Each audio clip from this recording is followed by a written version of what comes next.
जय माता दी। माता रानी अपना आशीर्वाद रखे, हम सभी अपने भक्तों पर, अपने बच्चों पर अपनी कृपया दृष्टि बनाए रखें। आने वाले दशहरे को लेकर, विजयदशमी को लेकर हार्दिक शुभकामनाएं। दशहरे की कहानी। एक बार पार्वती जी ने शिव जी से पूछा कि लोगों में जो दशहरे का त्यौहार प्रचलित है, इसका क्या फल है। शिव जी ने बताया कि अश्विन शुक्ल दसवीं को सायंकाल में तारा उदय होने के समय विजय नामक काल होता है, जो सब इच्छाओं को पूर्ण करने वाला होता है। शत्रु पर विजय प्राप्त करने की इच्छा करने वाले राजा को इसी समय प्रस्थान करना चाहिए।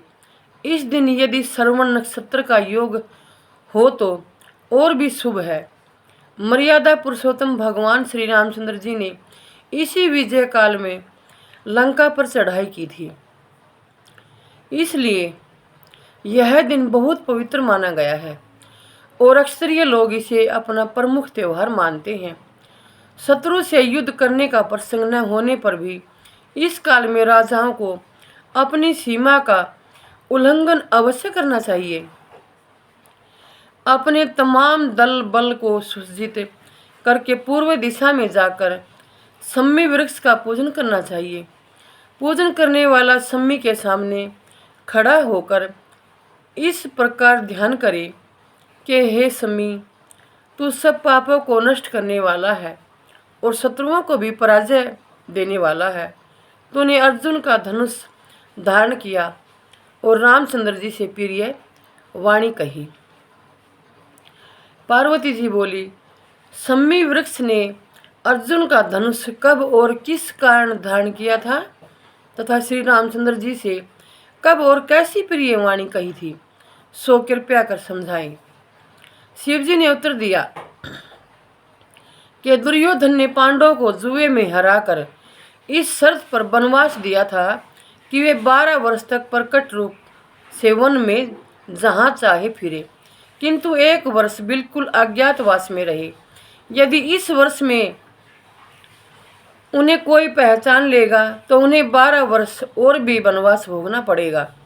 उस अज्ञातवास के समय अर्जुन अपना धनुष बाण एक सम्मी वृक्ष पर रखकर राजा विराट के यहाँ बिहनल्ला के वेश में रहे थे। विराट के पुत्र कुमार ने गौ की रक्षा के लिए अर्जुन को अपने साथ लिया और अर्जुन ने सम्मी के वृक्ष पर से अपने हथियार उठाकर शत्रुओं पर विजय प्राप्त की थी। सम्मी वृक्ष ने अर्जुन के हथियारों की रक्षा की थी। विजयदशमी के दिन श्री रामचंद्र जी लंका पर चढ़ाई करने के लिए प्रस्थान करने के समय सम्मी वृक्ष ने कहा था कि आपकी विजय होगी, इसलिए विजय काल में सम्मी वृक्ष की भी पूजा होती है। एक बार राजा युधिष्ठिर के पूछने पर श्री कृष्ण जी ने उन्हें बतलाया था कि राजन, विजयदशमी के दिन राजा को स्वयं अलंकृत होकर अपने दासों और हाथी घोड़ों का श्रृंगार करना चाहिए तथा गाजे बाजे के साथ मंगलाचार करना चाहिए। उसे उस दिन अपने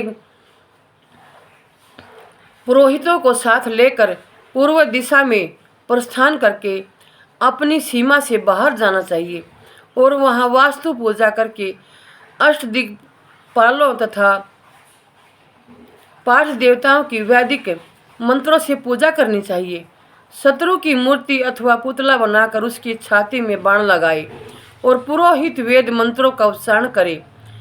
ब्राह्मणों की पूजा करके हाथी घोड़ा अस्त्र शस्त्र आदि का निरीक्षण करना चाहिए। यह सब क्रिया सीमांत में करके अपने महल में लौट आना चाहिए। जो राजा इस विधि से पूजा करता है वह सदा अपने शत्रु पर विजय प्राप्त करता है। विजयदशमी को लेकर हार्दिक शुभकामनाएं। शंकर भगवान की सदा ही जय। प्रभु श्री रामचंद्र जी की जय। पुरुषोत्तम भगवान राम की सदा ही जय।